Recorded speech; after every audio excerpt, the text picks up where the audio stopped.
कैसे आप लोग, आशा करता हूँ आप लोग सभी अच्छे होंगे, स्वस्थ होंगे, मस्त होंगे। तो रोज़ की तरह लाए हैं हमारी सब्सक्राइबर जो द्वारा भेजी काफ़ी रियल हॉरर स्टोरी और काफ़ी इंटरेस्टिंग भी है। तो बिना देर किए चलते हैं अपनी पहली कहानी पर। तो हमारे जो पहली कहानी है ये आपका राहुल जी ने भेजी है और ये दिल्ली के रहने वाले हैं। तो चलिए सुनते हैं इनकी कहानी। मेरा नाम राहुल है। मैं आपको ये कहानी बताने जा रहा हूँ जो हमारे ही साथ और घटा था और मेरे दोस्तों के साथ। तो ये बात उस समय की है जब हम स्कूल में पढ़ते थे और हम एक हॉस्टल में रहते थे। तो आज मैं उस किस्से को शेयर करना चाहता हूँ और जिसकी वजह से मैं और मेरे 3 दोस्त तो रातों की नींद हराम हो गई। तो हर वक्त हमारे हॉस्टल के रूम में अजीबोगरीब घटनाएं होती रहती है। दिल करता है कि हॉस्टल को छोड़ दे, पर आसपास का इलाका इतना समृद्ध और विकसित नहीं है कि कॉलेज के आसपास दूसरी कोई इतनी अच्छी हॉस्टल की सुविधा ही नहीं है। इसलिए पढ़ाई पूरी होने तक हम यहीं इसी हॉस्टल में रहने के लिए मजबूर हैं। तो वास्तव में कहूँ तो इन सब का जिम्मेदार हम खुद चारों दोस्त ही हैं। और आज भी मुझे याद है कि वह दिन जब विवेक ने रविवार को दोपहर में मैगी बनाई थी और उसने कहा था कि आज कुछ तूफ़ानी करते हैं। राजेंद्र और जितेंद्र पूछने लगे कि क्या कह रहे हो यार। तो विवेक बोला कि उसने इंटरनेट से एक ऐसी वेबसाइट का पता लगाया है कि जिसमें खुदकुशी कर रहे मरे हुए और अकाल मृत्यु से मारे गए लोगों की आत्माओं को बुलाने का तरीका बताया गया है। मैंने जितेंद्र और राजेंद्र ने उससे पूछा कि आत्माओं को बुलाकर करेंगे क्या। तो विवेक ने कहा कि हम वीडियो को रिकॉर्ड करेंगे और इंटरनेट पर लोड करेंगे, जिससे हम स्टार बन जाएंगे। तो उससे अच्छी खासी कमाई भी हो जाएगी, तो पूरे साल का पढ़ाई का खर्चा भी निकल जाएगा। विवेक की बातें सुनकर हम तीनों भी तैयार हो गए। हम चारों ने फ़ौरन उस वेबसाइट को डिटेल्स ली और हेडीकैम्स कैमरा निकाला और आत्माओं को बुलाने का सारा तामझाम सजा लिया। और अब हम लोग यह चर्चा करने लगे कि किसकी आत्मा को पहले बुलाया जाए। तो हम चारों दोस्त बॉलीवुड और टीवी के जमाने के फ़ैन हैं, तो हमने अमरीश पुरी और श्रीदेवी की आत्माओं को बुलाने का फ़ैसला किया।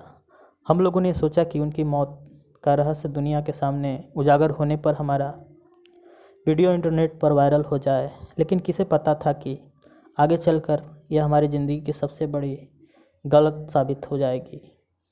खैर, उस रात ठीक के 2 बजे पूरी सामग्री सजाकर मैं, विवेक और जितेंद्र राजेंद्र तैयार हो गए। हम चारों ने एक छोटी सी मेज़ को ज़मीन पर रखा और उसके चारों तरफ घेर कर बैठ गए। तो मेज़ पर नींबू, नारियल और काले रंग के रंगे हुए चावल की मदद से कुछ विचित्र सा कलाकृतियाँ बनाकर अलंकृत करके मेज़ के ऊपर सजावट किया और फिर उसके चारों कोनों पर रंगीन मोमबत्तियाँ जलाई और मेज़ के ठीक बीचों बीच में एक बड़ा सा सफ़ेद कैंडल के साथ रुपए के सिक्के रखे। तो श्रीदेवी और अमरीश पुरी की पासपोर्ट साइज़ की फ़ोटो को साथ रखा।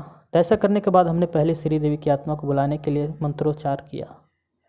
तो अचानक जलती हुई कैंडल बुझ गई। तो कैंडल के बुझ जाने से हम सभी के बदन में सुरसुरी से दौड़ जाती है। तो जितेंद्र फटाफट कैंडल को दोबारा प्रज्वलित करता है। फिर हम लोग एक साथ ध्यान केंद्रित कर श्रीदेवी की आत्मा को आवाहन करने के लिए, तभी अचानक किसी लड़के के ज़ोर ज़ोर से रोने की, कराहने की आवाज़ आने लगी। तो हमारी धड़कने की तेज़ होने लगी और माहौल में गर्माहट आ गई। तो वहाँ चारों ओर अंधेरा छा गया। तो अचानक बिजली भी कट गई और पायल खनकने की आवाज़ आने लगी। हम बता नहीं सकते कि उस समय हमारी जो हाल हुई थी वो काफ़ी दर्दनाक थी। तो अचानक कमरे के अंदर तापमान एकदम से ठंडा हो गया और हमें ठंडा महसूस होने लगी। तो हमने उठकर देखा तो एक काली परछाई हमारे पास खड़ी थी।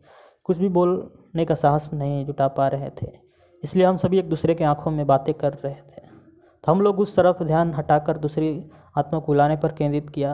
अब हमारा जोश ठंडा हो चुका था, क्योंकि आत्मा अमरीश पुरी की तो बिल्कुल नहीं थी। हमने उस परछाई से बात करने की कोशिश की, परंतु वह कुछ नहीं बोली, बस डरावनी आवाज़ें निकालती वही खड़ी रही। हम लोगों कि आप अपने आप वापस चली जाएगी, हम लोगों को ऐसा लगा। लेकिन हम लोगों ने कैंडल के पास रखे सिक्के को मेज़ पर रखे श्रीदेवी की फ़ोटो पर धीरे धीरे खिसकाते हुए एक साथ मंत्र उच्चारण करने लगे। तो पुनः श्रीदेवी की आत्मा आवाहन करने लगे। तो थोड़ी देर की कोशिश के बाद ही एक परछाई सामने प्रकट हो गई। तो कुछ क्षण पश्चात ही दोनों परछाइयों ने अपने वास्तविक आकृति ले ली, परंतु दोनों में से एक भी ना तो श्रीदेवी जैसी थी और ना ही अमरीश पुरी जैसी थी, बिल्कुल नहीं थी। तो हमारे कमरे में रिकॉर्ड अभी भी चल रहा था।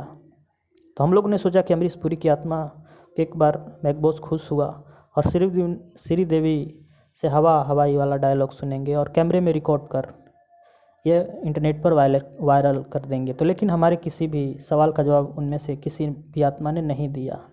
हमने बहुत पूछने की कोशिश की, लेकिन वो दोनों आत्माएं जिद्दी थी।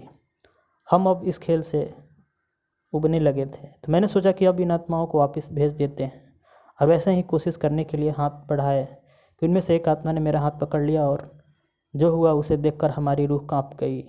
यह दोनों आत्माएं विकराल प्रेत जैसे दिखने लगी और हठास मारकर जोर जोर से हंसने लगी। दोनों आत्माएं बहुत ही खौफनाक दिख रही थी। एक आत्मा किसी नर और दूसरी मादा कोई औरत थी। तो दोनों आत्माओं की दांतों से खून रिस रहा था और बड़े बड़े नाखूनों के साथ वो बहुत ही डरावने लग रहे थे। तो उन्होंने बोला कि बोलो, हमें परेशान क्यों किया और बिना मतलब को क्यों हमें वहाँ से यहाँ मजबूर आने को किया है तुम लोगों ने। तो इस कर्कश आवाज़ के साथ कमरे में ये आवाज़ गूंजने लगी। तो मैंने बोला कि मैंने तो अमरीश पुरी और श्रीदेवी की आत्माओं को आवाहन किया था, लेकिन मैं डरे और सहमे भाव से बोला, हम आत्माएं तुम्हारे गुलाम नहीं हैं जो तुम्हारी मर्जी से यहाँ आएंगे, उन्होंने बोला। तो एक आदमी था, तो आत्मा ने तेज स्वर में कहा था, जी हमसे भूल हो गई और कृपा आप वापस चले जाएं। इस बार राजेंद्र ने हिम्मत बटोरकर कहा था, हम आते ज़रूर दूसरे की मर्जी से हैं, लेकिन हम जाते अपनी मर्जी से ही हैं। अब इसका परिणाम तुम्हें भुगतने को होगा। तो इस बार यह आवाज़ उस औरत की थी और वह कहते ही वो दोनों आत्माएं एक साथ भयंकर तरह से हंसने लगी। उन दोनों की हंसी सुनकर हमारे पसीने छूट गए। तभी विवेक मेरे कान में एक योजना बताई और उसने कहा कि ऐसा करने से आत्माएं अपनी दुनिया में वापस चली जाएगी। तो मैंने फटाफट माचिस ढूंढी और बुझी हुई आखिरी तिल्ली से मोमबत्ती फिर से प्रज्वलित कर देता। वही मेज और पड़ी ब्लेड से अपनी तर्जनी उंगली पर हल्का सा वार कर देता और कुछ क्षण में ही मेरी तर्जनी उंगली से खून सनी पड़ी थी। तो मैंने अपनी आंखें बंद कर के ध्यान केंद्रित करते हुए कुछ खून की बूंदें अमरीश पुरी वाले फोटो पर टपकाने लगा और साथ ही साथ विवेक कुछ मंत्र बुदबुदाने लगा। तो मैंने जैसे ही अपनी आंखें खोली तो मैंने देखा कि वह आदमी वाला आत्मा अपनी दुनिया में वापस चला गया है, लेकिन वह औरत वहीं खड़ी हम लोगों की तरफ देख रही, हंस पड़ रही थी। तो उसने आपको संभालते हुए जैसे जैसे मेरी नज़र कैंडल पर पड़ती है तो देख रहा कर हवा रह जाता हूँ। कैंडल बुझी हुई है और मैं दोबारा कोशिश करने के लिए जैसे ही माचिस की डिब्बी खोलता हुए देखकर चौंक जाता हूँ कि माचिस की डिब्बी में कोई भी तीली शेष नहीं थी। तो हम लोगों के सारे प्रयास विफल हो गए थे। हमारे पास वहाँ से भागने के अलावा कोई चारा नहीं था। हम चारों ने एक साथ हिम्मत की और चीख मारते हुए हॉस्टल से उस कमरे से बाहर भाग निकले और पास वाले कमरे में जाकर बाकी सभी मित्रों को उस अनहोनी के बारे में बताते हुए अगले दिन ही हॉस्टल के वार्डन ने हमें उसी कमरे के बिल्कुल बगल में वाले कमरे में शिफ्ट कर दिया। तो अगले दिन हम सभी आश्चर्यचकित रह जाते हैं कि जब सुबह सुबह हॉस्टल का वार्डन उस कमरे में से वो हैंडीकैम कैमरा भी लेकर आता है, लेकिन उस कैमरे में कुछ भी रिकॉर्ड नहीं हुआ था। लेकिन खून और मांस से सनी हुई वह प्रेत आत्मा आज भी हमारे हॉस्टल रूम में लगभग रात के 2 बजे से 4 बजे तक घूमती रहती है। पता नहीं कि आगे क्या होगा, परंतु हॉस्टल में रहते हुए हमें और बाकी छात्रों को आज भी यह एहसास होता है कि हर रात वह हमारे उस पुराने कैमरे में जो बगल कमरे में जो है वही उसी कमरे के कोने में खड़ी होकर वो रोती रहती है और कभी भी चीख पुकार भी करती है। हमें समझ नहीं आ रहा है कि इस आत्मा को वापस कैसे भेजें। शायद हमसे बहुत बड़ी गलती हो गई है। हमें परलौकिक इन भटकने वाली आत्माओं का संपर्क करना ही नहीं चाहिए था। हम चारों दोस्तों को हमारे इस अनुभव ने हमें एक बात सिखा दी है कि ऐसा ज़रूरी नहीं है कि जिस आत्मा को आवाहन किया जाए वही आएगी, और अगर किस्मत से वह आ भी गई तो ज़रूरी नहीं है कि हमारी मर्ज़ी से ही वापस जाएगी। हम इसी डर में आज हम चारों दोस्त यही रह रहे हैं कि हमारे साथ ना जाने क्या होगा। तो ये आपको ये शेयर कर रहा हूँ और तो आशा करता हूँ आप लोगों की ये पहली कहानी काफ़ी अच्छी लगी होगी। तो लगी हुई तो प्लीज़ इसे लाइक सब्सक्राइब कीजिएगा, और आप चैनल को सब्सक्राइब नहीं करते तो प्लीज़ आप चैनल को सब्सक्राइब कीजिएगा ताकि मुझे भी मोटिवेशन मिलता रहे और आगे भी इस प्रकार के वीडियो आपको देता रहूं। तो आप प्लीज़ से नए हो तो चैनल को सब्सक्राइब कीजिएगा, और खैर आपकी मर्ज़ी। तो मिलते हैं किसी नेक्स्ट वीडियो में, तब तक बाय एंड टेक केयर। का 100 लॉस